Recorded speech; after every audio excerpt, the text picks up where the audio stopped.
ଆଜିର ଏହି ଭିଡ଼ିଓରେ ଜାଣିବା ଓଡ଼ିଶାର କେଉଁ ସହରରେ କେତେ ଡିଗ୍ରୀ ତାପମାତ୍ରା ଅଛି। ଦେଖନ୍ତୁ ପ୍ରଥମେ ବାଲେଶ୍ୱରରେ ଥିଲା 40.2 ଡିଗ୍ରୀ ସେଲସିୟସ୍, ତାପରେ ଚାନ୍ଦବାଲିରେ 39 ଡିଗ୍ରୀ, ତାପରେ କଟକରେ 39.6 ଡିଗ୍ରୀ, ତାପରେ ପାରାଦୀପରେ ଆପଣ ଦେଖିପାରୁଥିବେ 34.1 ଡିଗ୍ରୀ, ଆଉ ଭୁବନେଶ୍ୱରରେ ଆପଣଙ୍କର 39 ଡିଗ୍ରୀ। ତାପରେ ଦେଖନ୍ତୁ ଗୋପାଳପୁରରେ ହେଉଛି ଓଡ଼ିଶାର ସର୍ବନିମ୍ନ ତାପମାତ୍ରା ଯାହାକି 33.6 ରେକର୍ଡ ହେଇଛି।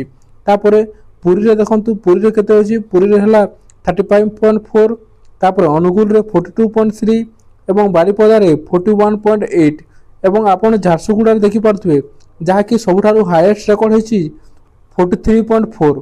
ତାପରେ କେଉଁଝରଗଡ଼ରେ 38.7, ସମ୍ବଲପୁରରେ 42.3 ଏବଂ ସୁନ୍ଦରଗଡ଼ରେ 40.5 ଡିଗ୍ରୀ ସେଲସିୟସ୍ ରେକର୍ଡ ହେଇଛି।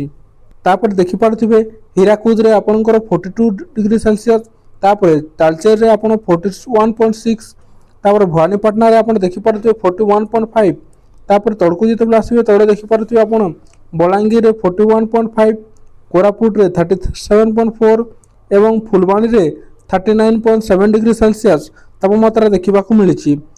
ତାପରେ ଟିଟିଲାଗଡ଼ରେ 41.5 ଏବଂ ମାଲକାନଗିରିରେ 38.2, ତାପରେ ସୋନପୁରରେ 40.8 ଏବଂ ତାପରେ ତଳକୁ ଦେଖିପାରୁଥିବେ ଆପଣ ଦାରିଙ୍ଗବାଡ଼ିରେ 37 ଡିଗ୍ରୀ ସେଲସିୟସ୍, ତାପରେ ନୟାଗଡ଼ରେ 41.7, ବୌଦ୍ଧରେ 42.8, ଛତରପୁରରେ 34 ଏବଂ ପାରଲାଖେମୁଣ୍ଡିରେ 39.4, ରାୟଗଡ଼ାରେ 37.2 ଏବଂ ଭଦ୍ରକରେ 40 ଡିଗ୍ରୀ ସେଲସିୟସ୍।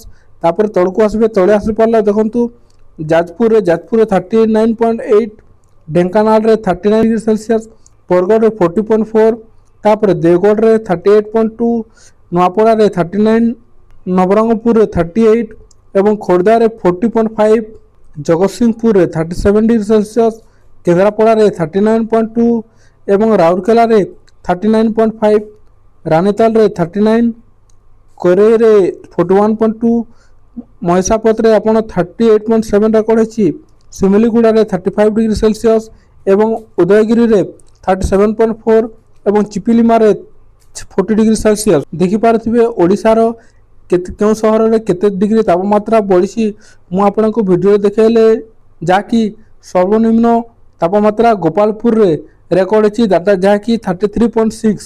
ଆପଣ ଦେଖିପାରୁଥିବେ ଗୋପାଳପୁରରେ 33.6 ଏବଂ ଆପଣ ଦେଖିପାରିବେ ଝାରସୁଗୁଡ଼ାରେ 43.4 ହାଇଏଷ୍ଟ ରେକର୍ଡ ହେଇଛି।